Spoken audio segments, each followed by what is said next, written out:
no nos vamos a ver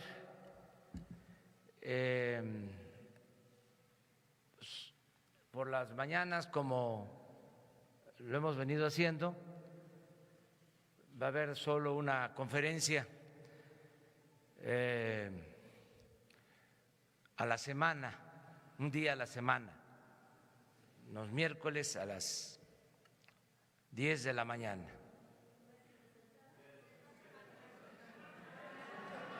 Esa es la mala, que no nos vamos a poder ver. ¿Quieren la buena? Que hoy es Día de los Santos Inocentes.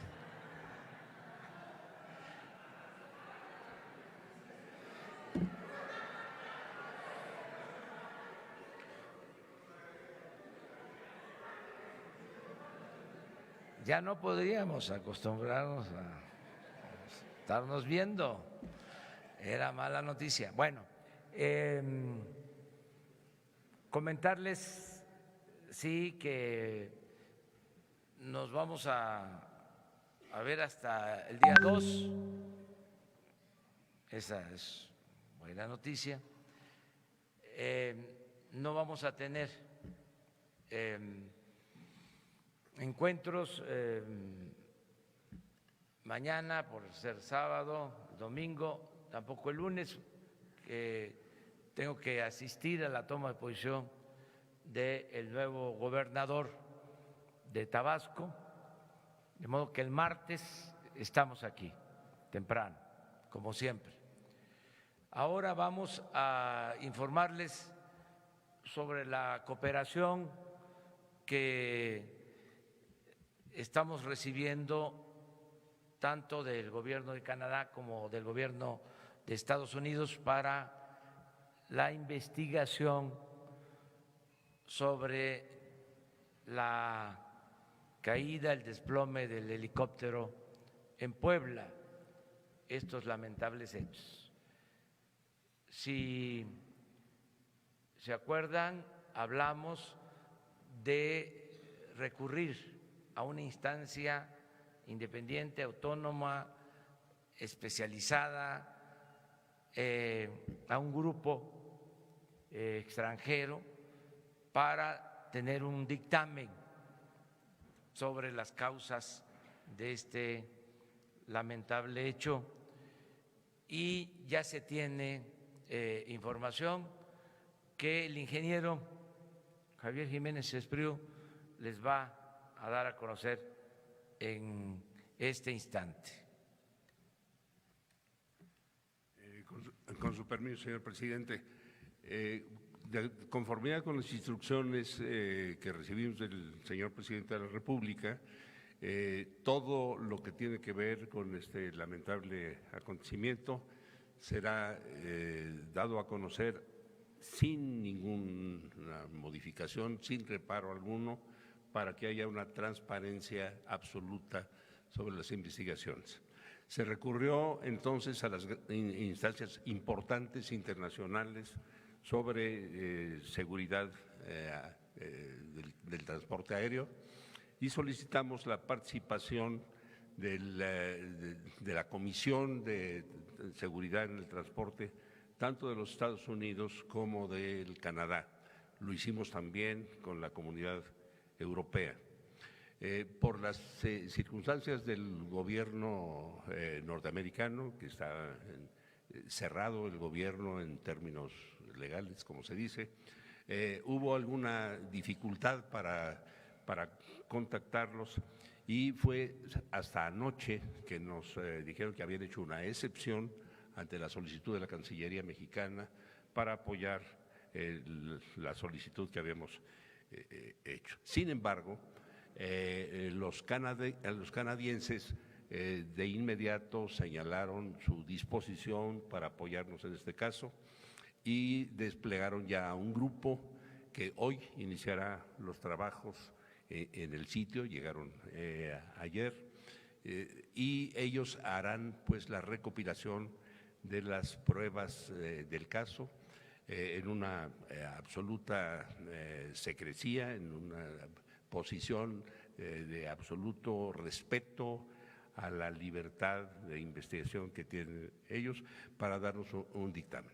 Entonces, hoy los canadienses iniciarán los trabajos, los deben estar iniciando ya en este momento, y no sabemos cuándo tendrán un dictamen. El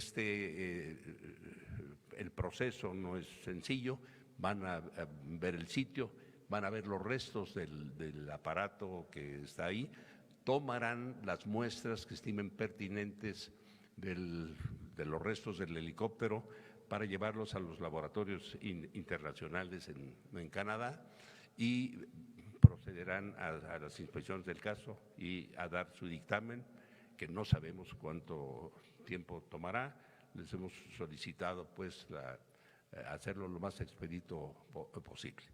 Y en vista de que ellos se llevaron las pruebas, hemos solicitado a los miembros del American Security Board de los Estados Unidos que una vez que tengamos el dictamen de los canadienses nos apoyen con su análisis también para tener las dos versiones. Y en igual forma es muy probable que un miembro de la comisión correspondiente de la Comunidad Europea también venga y tengamos las tres opiniones. O sea que habrá una total transparencia y el dictamen en los términos que se plantee será por instrucciones del ciudadano presidente del conocimiento público, para que haya una total transparencia. Muy bien. A ver.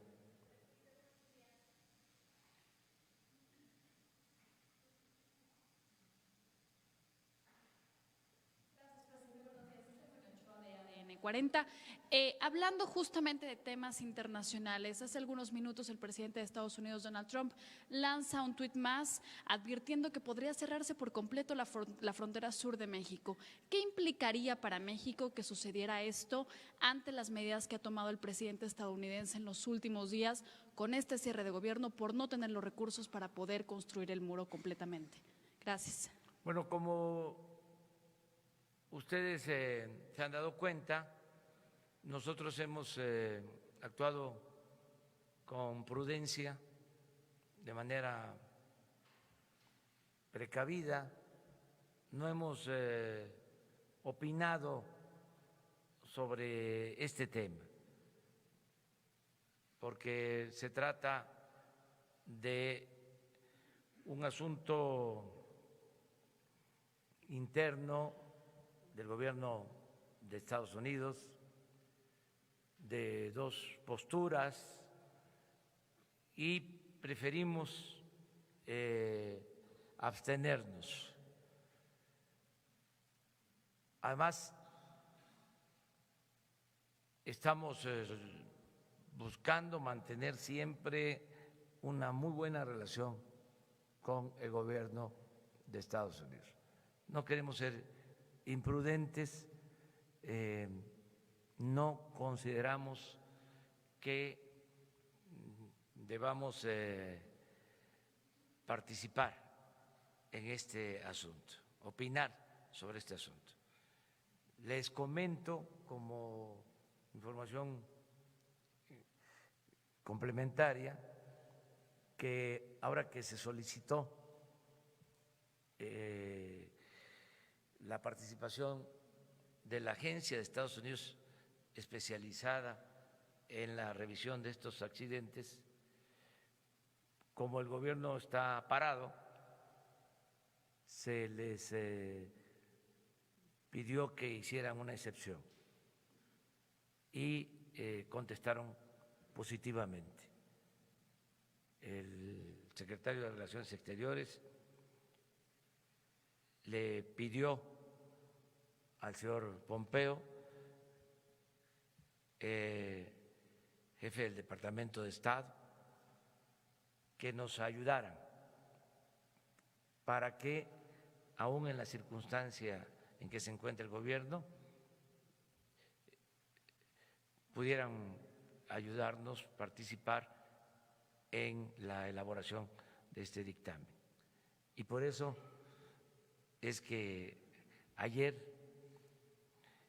informan de que están en condiciones de apoyar, pero como aquí lo mencionó el ingeniero, ya la Comisión de Especialistas de Canadá ya estaba en la Ciudad de México, o estaba por llegar a la Ciudad de México. Entonces, ahora se van a aprovechar las dos agencias o la opinión de las dos agencias buscando la conciliación para que se tenga ahora sí que un doble dictamen y si se requiere hasta otra opinión más de especialistas de la Unión Europea.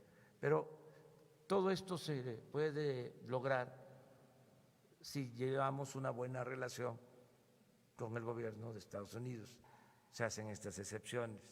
Entonces, por eso cuidamos mucho la relación con el gobierno de Estados Unidos. Desde luego, nosotros vamos a defender siempre nuestra soberanía. En el caso de los migrantes ya hemos dejado de manifiesto nuestro respeto al derecho de los seres humanos a buscarse la vida, a emigrar. Vamos siempre a proteger a migrantes, a defender sus derechos humanos. Esas son posturas de principios que tienen que ver con nuestras convicciones. Eso no está a negociación, son asuntos de principios. Pero lo demás consideramos que no debe de ocuparnos por ahora.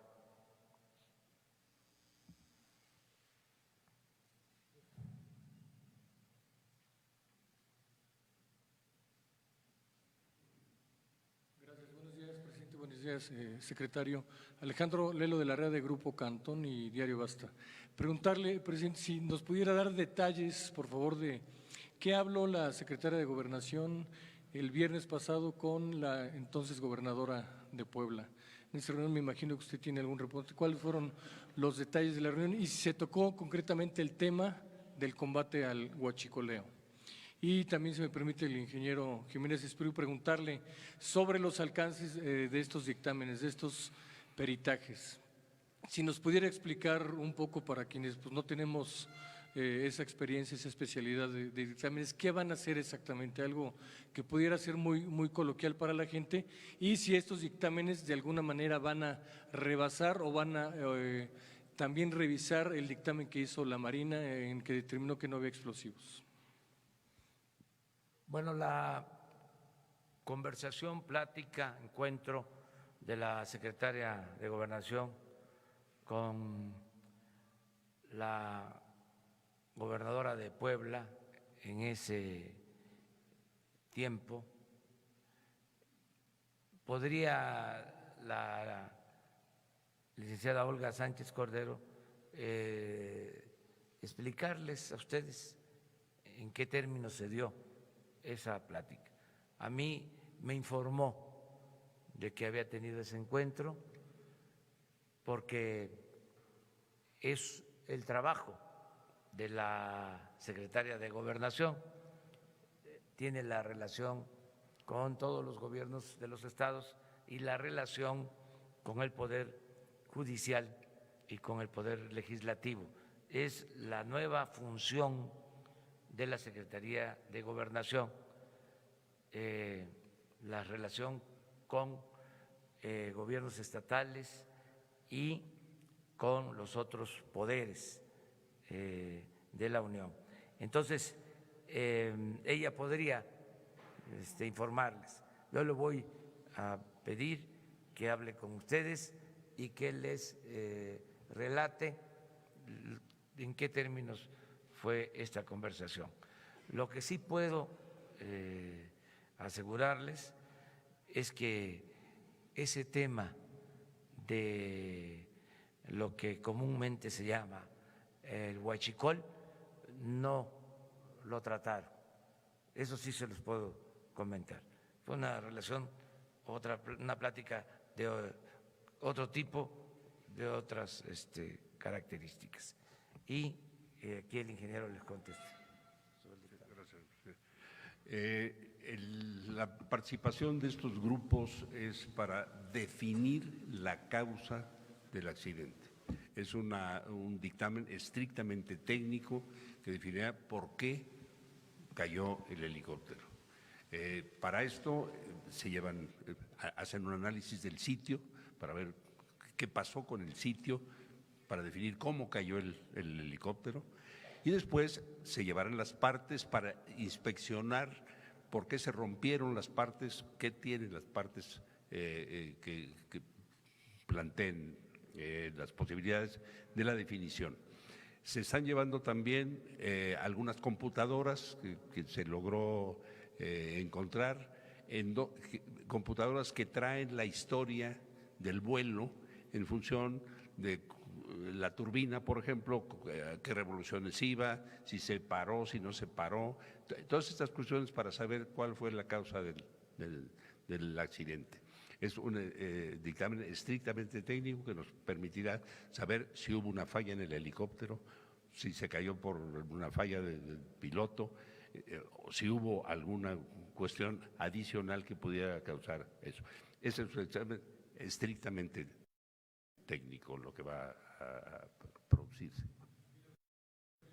Perdón, del dictamen de la Marina, si ese podría quedar rebasado con o el de la Marina ya quedó firme. No, bueno, la Marina planteó que no encontró explosivos y aparentemente la forma que hoy tienen las partes del helicóptero y lo que se dio así lo indica. Si encontraran alguna cuestión diferente, los técnicos lo reportarían en su dictamen. Nada más aquí para aclarar bien. Vamos a esperar este dictamen o los dictámenes de estas agencias independientes. Eso es lo que va a definir cuáles fueron las causas del desplome del helicóptero.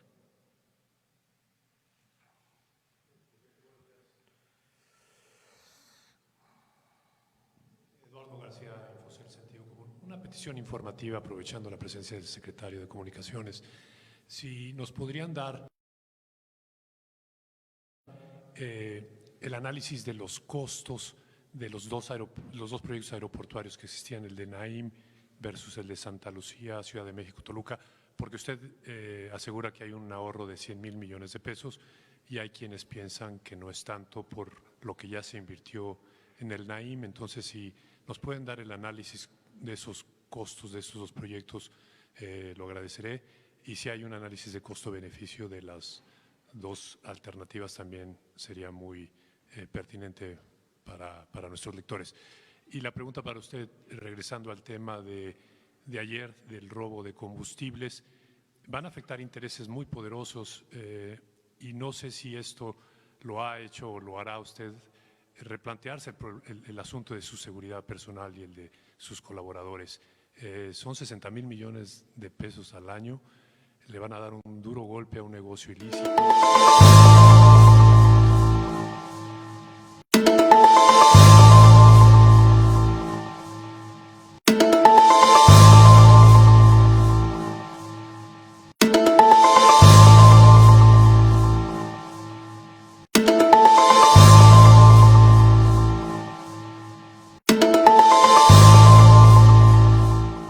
Aquí para aclarar bien, vamos a esperar este dictamen o los dictámenes de estas agencias independientes. Eso es lo que va a definir cuáles fueron las causas del desplome del helicóptero.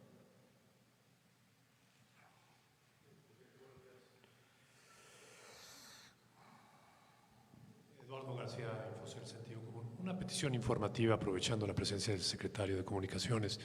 Si nos podrían dar el análisis de los costos de los dos proyectos aeroportuarios que existían, el de Naim versus el de Santa Lucía, Ciudad de México, Toluca, porque usted asegura que hay un ahorro de 100,000 millones de pesos y hay quienes piensan que no es tanto por lo que ya se invirtió en el Naim. Entonces, si nos pueden dar el análisis de esos costos de esos dos proyectos, lo agradeceré.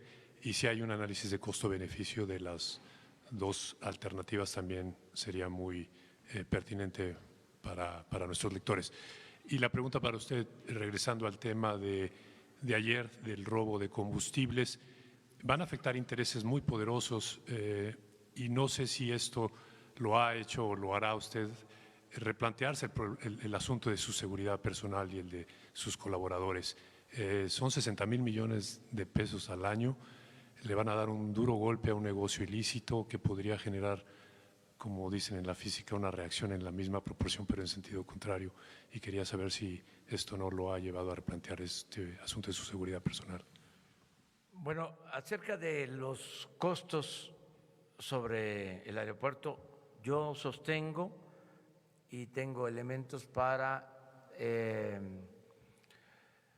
reafirmar que nos vamos a ahorrar los mexicanos más de 100,000 millones de pesos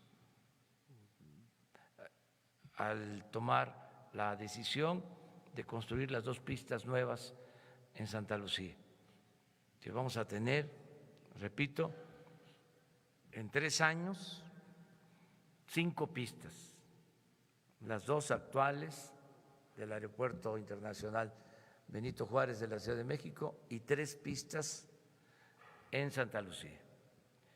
Y con relación al proyecto de construcción del lago de Texcoco, que iba a significar tener 2 pistas en el 2024 y cancelar el actual aeropuerto y el de Santa Lucía. Además de eso, con números, consideramos que vamos a ahorrar más de 100,000 millones. La precisión, el detalle sobre los datos se van a dar a conocer a principios de enero, ya en 10, 15 días más.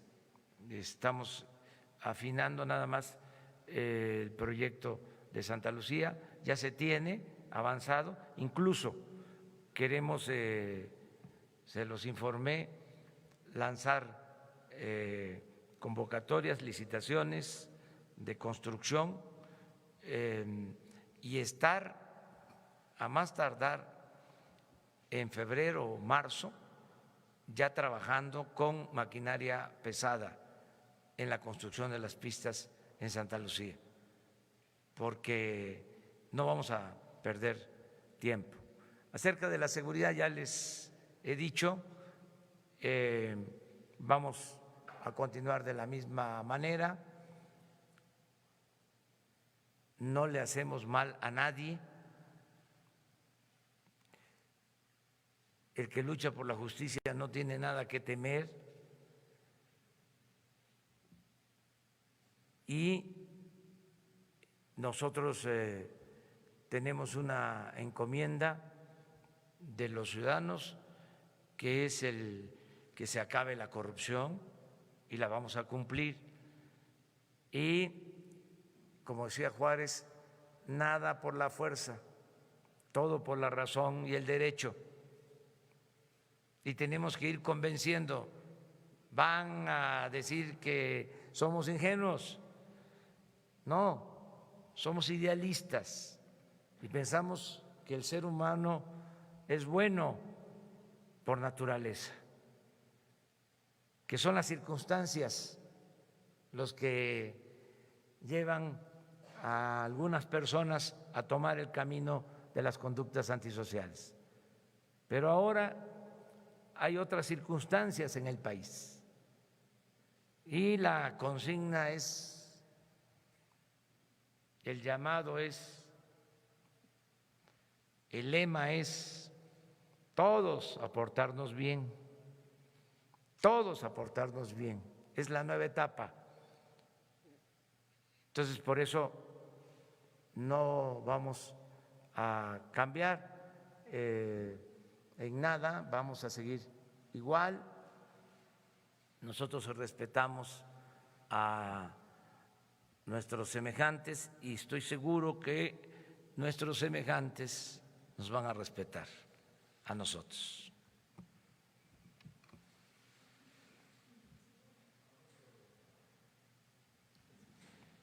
Buenos días, Nadia Sanders de México.com. Señor, insistiendo en el tema de ayer, cuesta trabajo pensar que un negocio millonario, como comenta el compañero Eduardo, es de 60,000 millones de pesos y haya 3 personas detenidas. Ustedes mencionaron ayer que hicieron todo un trabajo de investigación, seguramente desde la campaña usted ya tenía información o desde años atrás de este saqueo a Pemex, y comentó usted que desde el sexenio de Vicente Fox se tenía registro del robo. Entonces, 1, 2, 3, 4, 5… 8 o 7 directores de Pemex sabían de esto, empezando por el último, Carlos Alberto Treviño, José Antonio González Anaya, Emilio Lozoya Austin, Juan José Suárez Copel, Jesús Reyes Heroles, Luis Ramírez Corzo, Raúl Muñoz Leos. Contra ellos habría investigación de sus acciones y sobre todo ayer se corrió el rumor de la supuesta detención del líder sindical y con justificada razón Carlos Romero de Champs, diciendo usted que había zonas resguardadas solo por el sindicato. Solo 3 detenidos, señor presidente, después de este saqueo a Pemex. ¿Hasta dónde llegarán estas investigaciones? Porque un robo de este tamaño no se puede pensar sin la complicidad de gobiernos estatales o federal. Miren, yo soy partidario de que veamos hacia adelante y que todos hagamos el compromiso de acabar con la corrupción y con la impunidad. Soy partidario, en este caso, del punto final y de que iniciemos una etapa nueva. Lo dije en el acto de toma de posición. Vamos a ser inflexibles, estrictos en lo que a nosotros nos corresponde. Es 0 corrupción, 0 impunidad a partir de nuestro gobierno. Si nosotros fallamos, si nosotros cometemos ilícitos, que caiga sobre nosotros todo el peso, todo el rigor de la ley, toda la condena pública. Pero no queremos quedarnos anclados, no queremos empantanarnos en acusaciones, en juicios, en denuncias, como era costumbre en sexenios anteriores, solo para simular, como se dice coloquialmente, para taparle el ojo al macho. No, ya es una etapa nueva. Desde luego que sí se tenía conocimiento del robo de hidrocarburos y hay pruebas de que se sabía desde el gobierno del presidente Fox. Es más, se descontaba del presupuesto. En aquellos tiempos, les comentaba, el robo era de 12,000 millones de pesos al año. Ahora se calcula en más de 60,000 millones. Entonces, se inicia este plan para que entre todos evitemos este robo, que el que a pesar del llamamiento a portarnos bien siga pensando que es lo mismo y que van a seguir robando, pues entonces sí, no va a ser conmigo, va a ser con la ley. Y sí vamos a castigar a responsables. Yo espero que las cosas cambien, porque ahora hay un despliegue de elementos del Ejército y de la Marina en todas las instalaciones de Pemex, que no había. Había un servicio contratado nada más de vigilancia, pero no podían certificar volúmenes de manejo de crudo, de gasolinas, de diésel, en tanques, en refinerías. Ahora sí, es en todo el sistema, incluido el sistema de monitoreo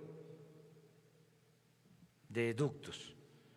Hay un sistema para conocer con precisión cuando hay una baja de presión en un ducto, lo que indica que hay tomas clandestinas. Entonces, en la investigación que se hizo, se encontró que en ese sistema de monitoreo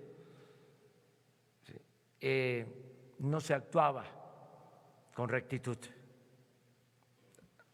Hay una norma para que cuando baja la presión, inmediatamente se cierren válvulas para evitar fugas.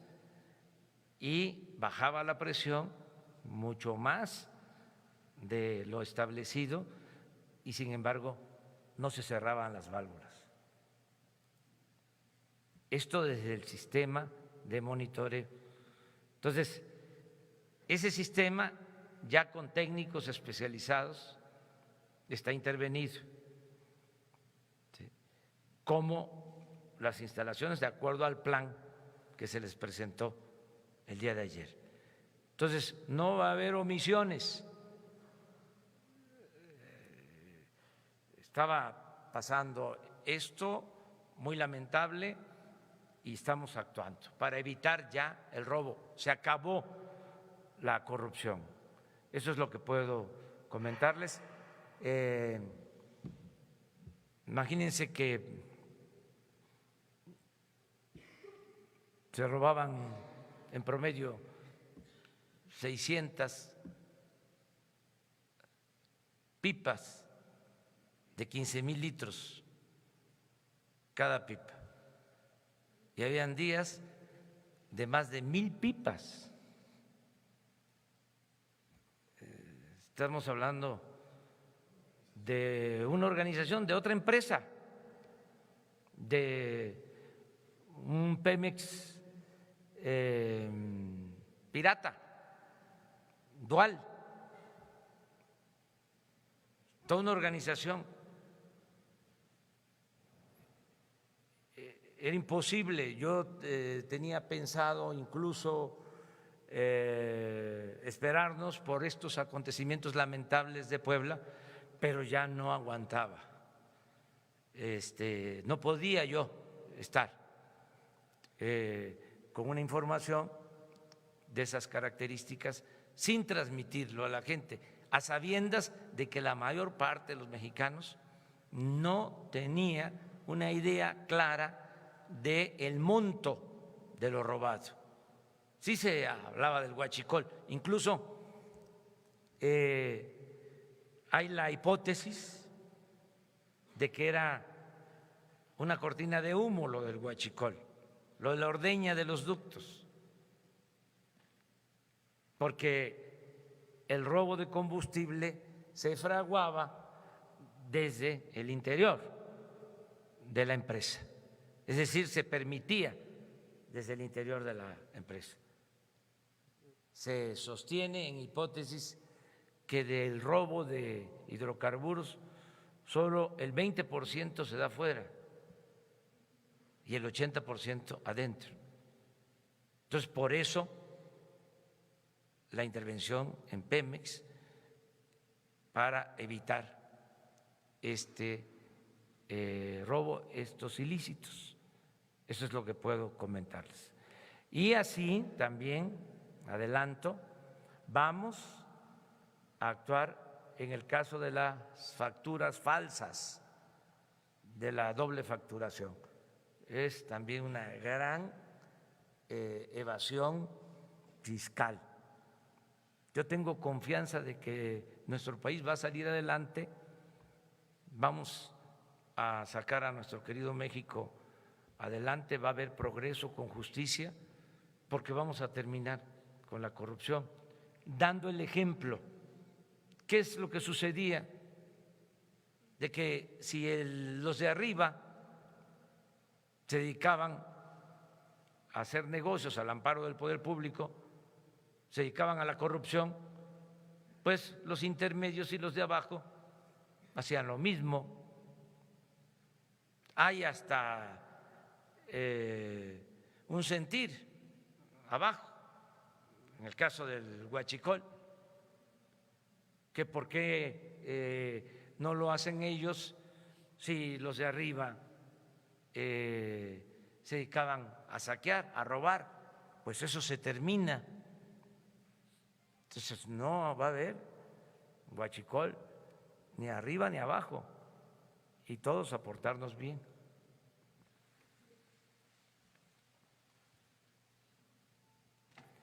Por cierto, hay una investigación de una periodista que ahora me voy a acordar de ella, de una revista que incluso hizo un libro. No está Jesús. Ana Lilia.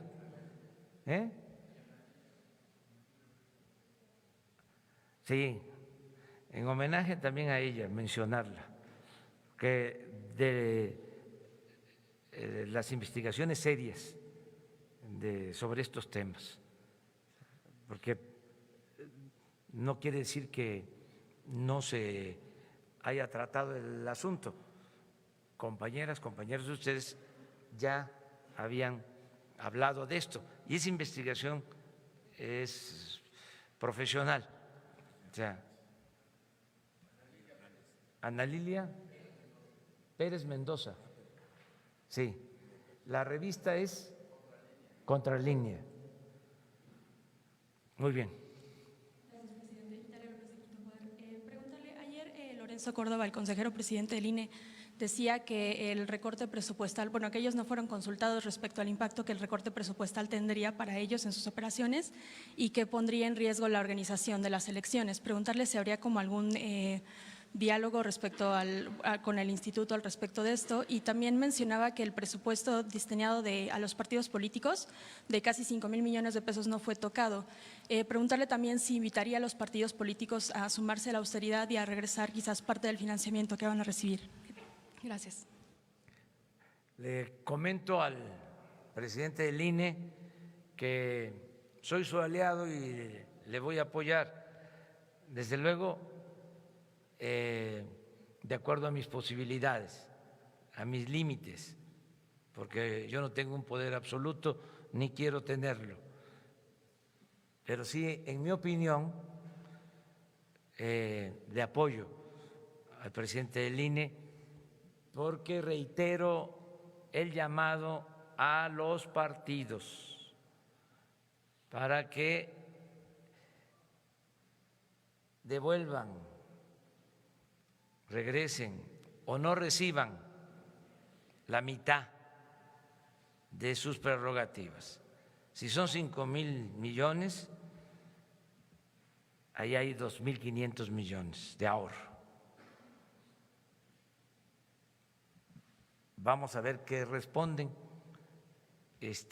los dirigentes de los partidos, pero como decía un periodista precisamente de mi pueblo, el finado Trino Malpic, ya que estamos haciendo reconocimientos, siempre terminaba su columna diciendo, ahí queda eso.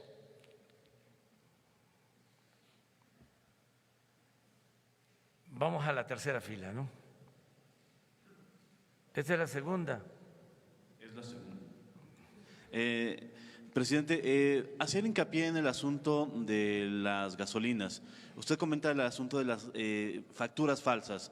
¿No sería muy fácil, relativamente fácil, saber en dónde hubo ese tipo de acciones de fraude e ir por esa gente y no dejar impune ese delito? Porque usted comenta que se va a atacar las facturas falsas de aquí en adelante, de aquí hacia atrás. Sería relativamente fácil saber quiénes han cometido ese ilícito. Y segunda, perdón, eso ya tiene que ver más con el entorno del Palacio Nacional.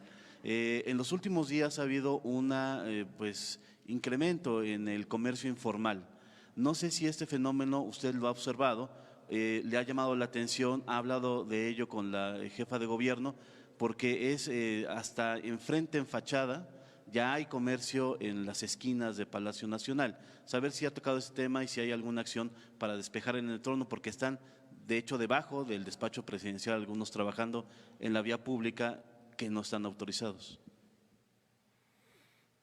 Bueno, están abiertas las instituciones para que todo el que tenga pruebas sobre ilícitos que se cometen pueda presentarlas y pueda denunciar.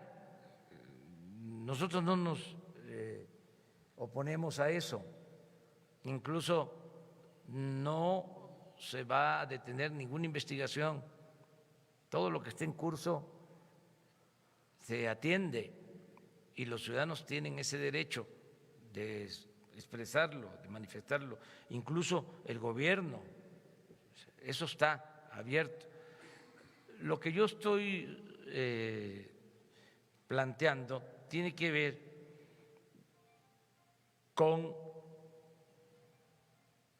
una solución de fondo estructural al grave problema de la corrupción que se padeció durante el periodo neoliberal, porque no es nada más esto, son 36 años de saqueo, para hablar con claridad.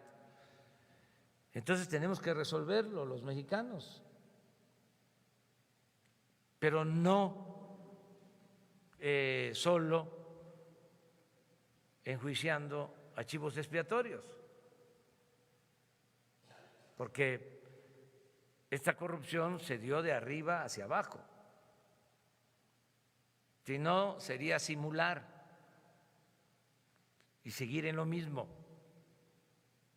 Entonces, mi opinión es que si se logró un cambio para que haya una transformación, que iniciemos una etapa nueva con cero corrupción, cero impunidad,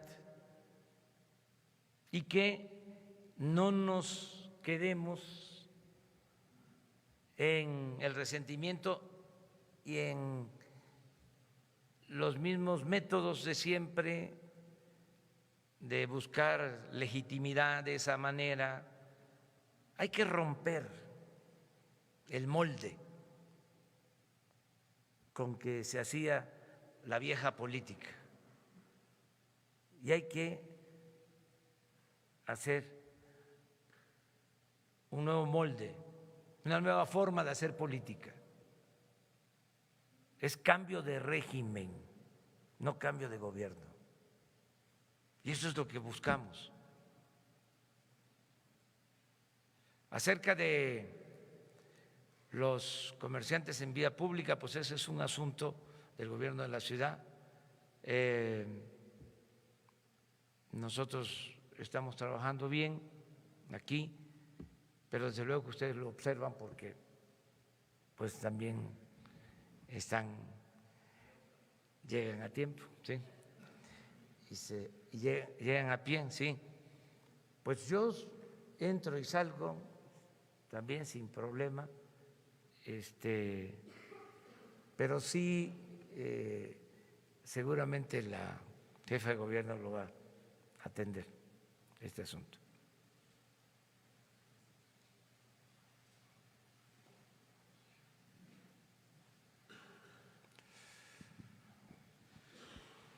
Buenos días, presidente. Cédric Raciel, de Reforma.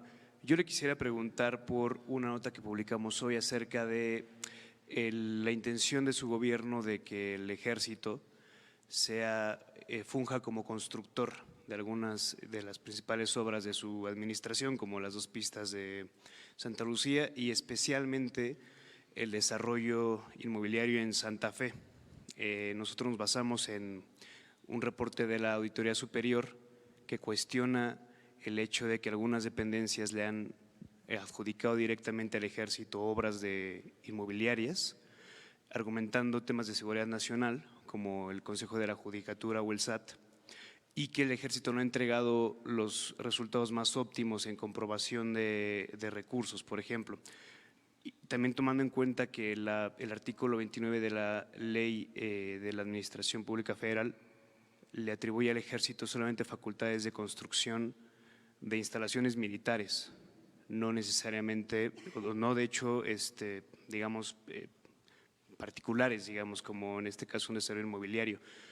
¿Con qué sustento, con qué evidencia, con qué conveniencia su gobierno le estaría atribuyendo al ejército construir específicamente el desarrollo de Santa Fe, por ejemplo? ¿Con base en qué ley, con qué evidencia?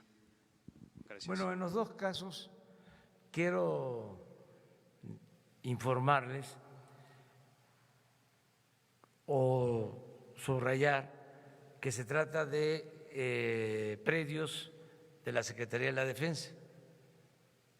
La base aérea de Santa Lucía es de la Secretaría de la Defensa y ahí se va a construir el nuevo aeropuerto y va a seguir siendo propiedad de la Secretaría de la Defensa. Se va a buscar un arreglo con el sistema de comunicación, con el sistema aeroportuario, pero el nuevo aeropuerto va a estar en Santa Lucía. Va a ser del Ejército, propiedad de la Secretaría de la Defensa. Las 2 pistas nuevas. Y por eso ellos van a construir ahí. Las utilidades, el servicio que se va a cobrar del TUA, pues ese es un acuerdo con la Secretaría de Comunicaciones. Pero ellos van a seguir manteniendo ese bien, esa propiedad. En el caso de Santa Fe, pues es la fábrica de armas, es también un bien de ellos. Entonces, había el propósito de que ese bien pasara a formar parte de los bienes del gobierno federal y venderlo. Ya se había hecho hasta un avalúo, creo que de alrededor de 20,000 millones de pesos. Pues eso ya no se va a hacer. En el caso de que el proyecto lo permita, se está analizando. Yo les comenté a ustedes que en enero vamos a tener ya una respuesta.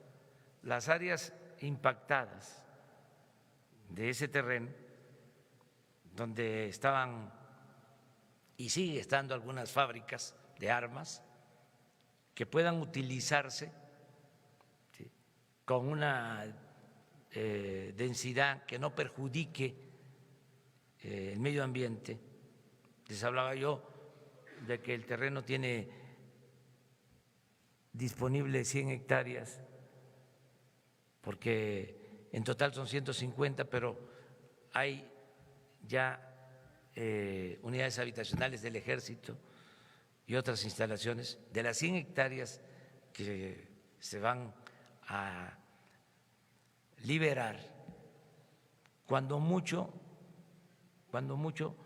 se construiría en un 20%, el 80% del terreno, 80 hectáreas, serían parte de la cuarta sección del bosque de Chapultepec. Ese es el planteamiento. Y lo que se obtenga de utilidad también, que no va a ser mucho, puede ser que no llegue a los 20,000 millones del avalúo, porque era 20,000 millones de pesos un avalúo pensando en urbanizar todo el terreno con una inmobiliaria privada particular. Entonces, lo que se obtenga es lo que va también a emplearse en la construcción de instalaciones para la Guardia Nacional de la propia Secretaría de la Defensa. Y todo lo que se va a hacer en el gobierno, todo, además de darlo a conocer, se va a ajustar al marco legal prevaleciente. No vamos a violar ninguna norma, nada que esté prohibido se va a llevar a cabo. Sí, siempre construye, y construyen carreteras, y construyen hospitales, y construyen escuelas, siempre. Su sistema de construcción del ejército es de los mejores del país. Tienen escuela para eso. Y es como su sistema de salud. Además, todos, o sea, vamos a estar pendientes. Todos vamos a estar pendientes. Ya es otro tiempo. Ya, qué bueno que estamos atentos a todo. La vida pública cada vez más pública. Claro, puede ser que haya quienes piensen que esto les va a significar que ya no puedan seguir con el mismo sistema de contratismo corrupto que prevalecía. Ya no. Por eso estamos poniendo orden. Les comentaba yo que la política, entre otras cosas, era poner orden en el caos. Cero corrupción. Nadie se va a robar el dinero del presupuesto, que es dinero del pueblo. 3 más. Y luego tú y ella. Y ahí quedamos, ¿sí?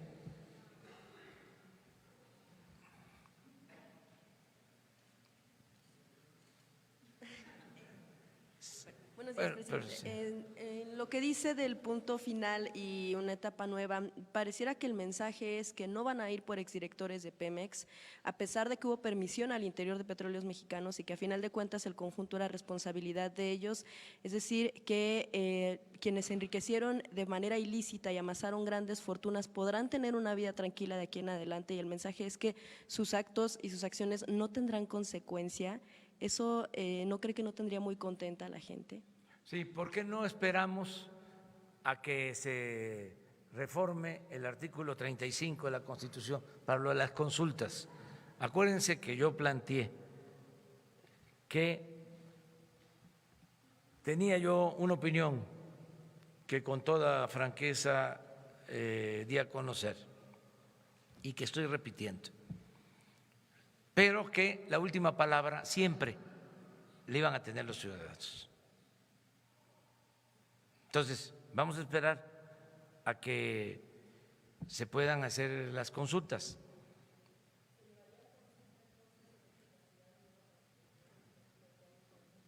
En el caso de los expresidentes, hasta les puedo repetir la pregunta, empezando por arriba.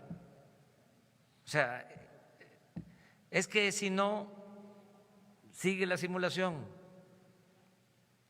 con todo respeto.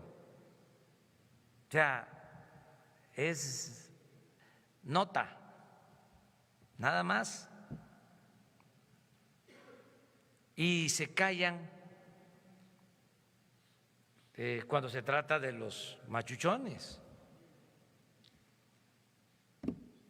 ¿Le vamos a seguir así? ¿O ustedes creen que un director de Pemex actuó en el caso de que se cometió un ilícito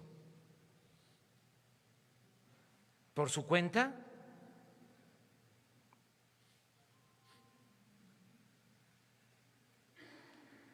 Miren, en el país, y esto ya debe de quedar claro, un negocio jugoso, ilícito,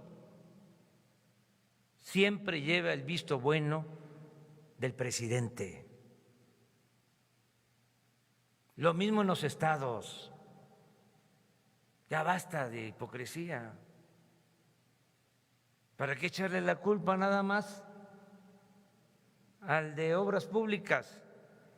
Hay quienes dicen, el señor presidente, el señor gobernador, se ve que tiene buenas intenciones, se ve que es una persona recta, que quiere ayudar, pero sus funcionarios no le ayudan, no le apoyan. Falso. Si el gobierno funciona mal es porque no está bien de arriba para abajo. Entonces ya basta con eso. Vamos a cambiar. Hay sus niveles. ¿Cómo un presidente no se va a dar cuenta de lo que está haciendo un secretario, de lo que está haciendo un director general? ¿Y qué?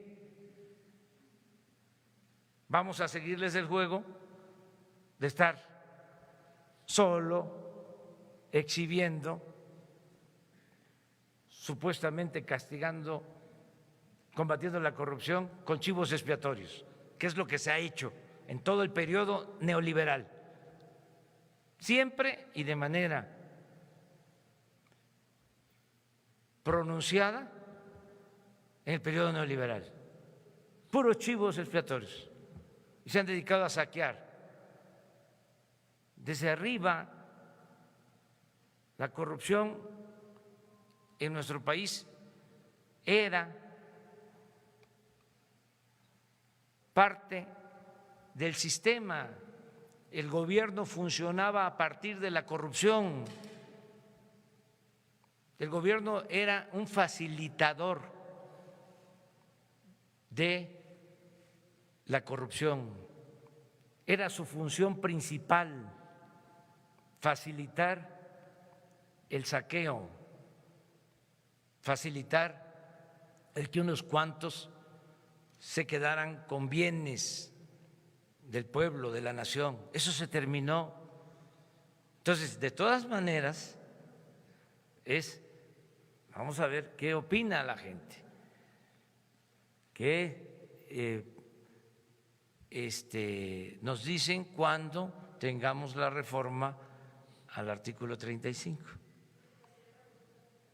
Una consulta. y la pregunta es, ¿quieres que se abran expedientes en contra de Carlos Salinas, Ernesto Zedillo, Vicente Fox, Felipe Calderón, Enrique Peña Nieto, por actos de corrupción cometidos durante el periodo neoliberal que originaron la crisis de México, o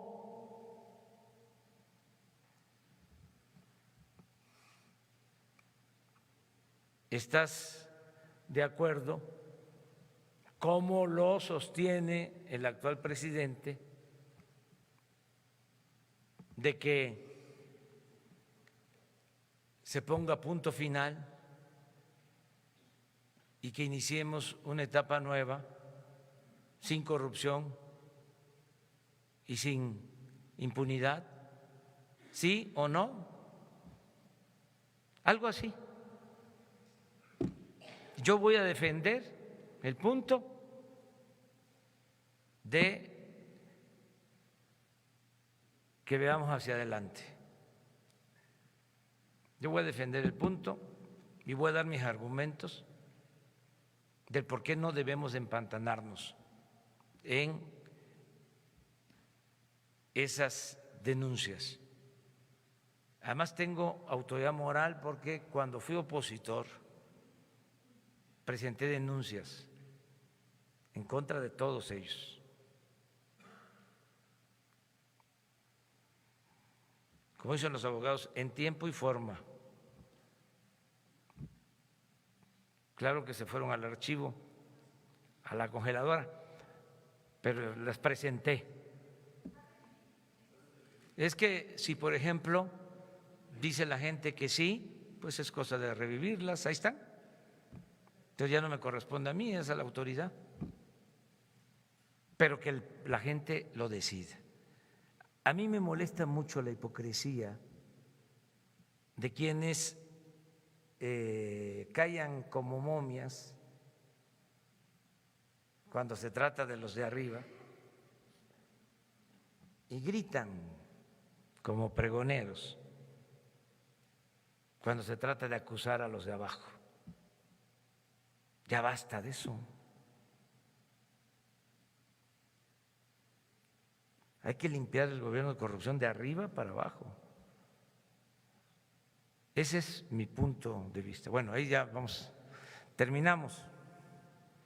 Hola, buen día, señor presidente. David Martínez de Big Data. Preguntarle para cuándo va a estar listo el proyecto ejecutivo del campo militar 1F y si ha pensado cómo va a solucionar los problemas de movilidad en Constituyentes, que pues es una zona de salida hacia Toluca y está muy conflictiva. Gracias. Sí. Se va a tener en enero ya el proyecto, ya definitivo, se les va a dar a conocer a ustedes, va a consulta también de los ciudadanos, o sea, vamos a procurar que no se afecte, que al contrario se utilice toda esa área como bosque, un parque natural de 80 hectáreas, como ya lo mencioné, y para resolver parte de los problemas que se puedan originar, porque aunque viva muy poca gente, aunque se construyan muy pocas unidades, de todas maneras va a haber más gente y hay que resolver problemas viales. Pues está pensando en crear una estación del tren en el terreno, porque por ahí pasa el tren Toluca, Ciudad de México, entre otras opciones, entre otras alternativas. Pero vamos a esperarnos a que se tenga el proyecto y lo vamos a presentar aquí ante ustedes. La idea es que podamos financiarnos, que el gobierno pueda tener recursos utilizando estos bienes. O sea, para que no aumentemos impuestos, para que no haya impuestos nuevos, para que no haya gasolinazos. De las cosas buenas que tenemos, que debemos de agradecer, porque no todo es malo, sobre todo de los gobiernos posrevolucionarios. O sea, gracias a la revolución, el Estado mexicano llegó a tener muchos bienes, hidroeléctricas, vías de ferrocarril, líneas de transmisión de energía, petróleo, terrenos, propiedad social, la mitad del territorio de México por la revolución. Entonces, con el proyecto neoliberal empezaron a trasladar todo eso que era nacional a particulares, nacionales y extranjeros, pero era tanto que no les dio tiempo de acabárselo. Entonces nos dejaron todavía muchos bienes. Con esos bienes que quedaron, que son de la nación, se puede lograr salvar a México. Por eso no necesitamos créditos. Cuando yo digo no vamos a endeudar al país, es que no vamos a endeudar al país, porque México tiene muchas riquezas naturales. Es un país tan potente económicamente que lo han saqueado por siglos y tiene todavía muchos recursos naturales.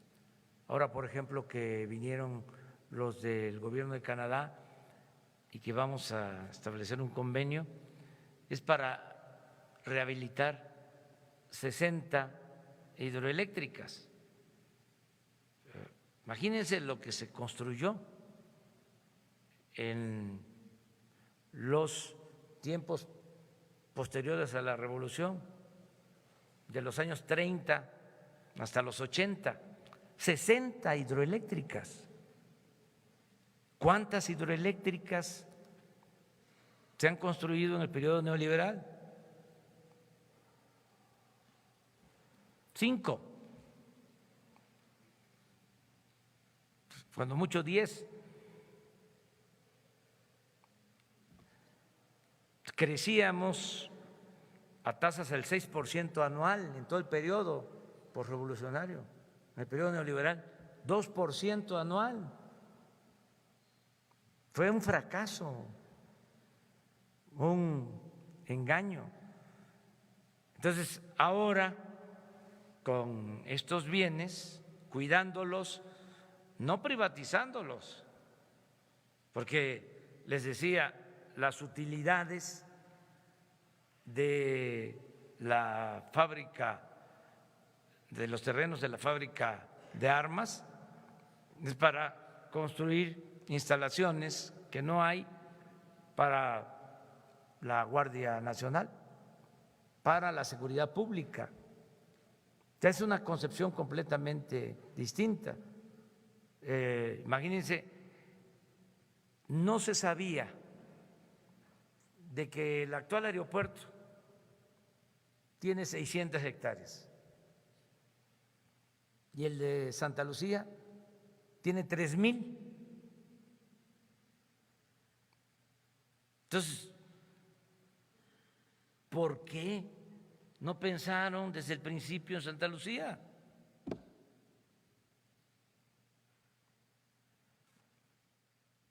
...600 hectáreas el actual aeropuerto Benito Juárez y de Santa Lucía 3,000.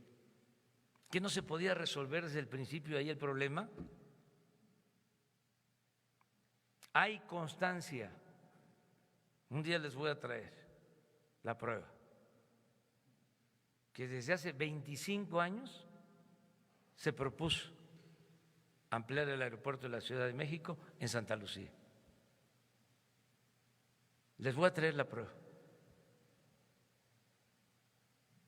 Pero no, a alguien se le ocurrió de que se tenía que hacer el aeropuerto en el lago de Texcoco. Y fraccionar los terrenos del actual aeropuerto, convertir esos terrenos en un Santa Fe. Ahí sí, para negocio particular. Bueno, ya hablamos bastante. Que la pasen muy bien, buen año. Nos vemos el día 2, martes 2. Miércoles 2, sí, como va a ser los miércoles. Hoy vamos a La Laguna, a Torreón, y mañana vamos a presentar el plan económico en Monterrey, Nuevo León, y les comentaba yo que el 31 estamos en Tabasco en la toma de protesta, en la toma de posición del nuevo gobernador, Adán Augusto López Hernández. Muchas gracias, que la pasen bien.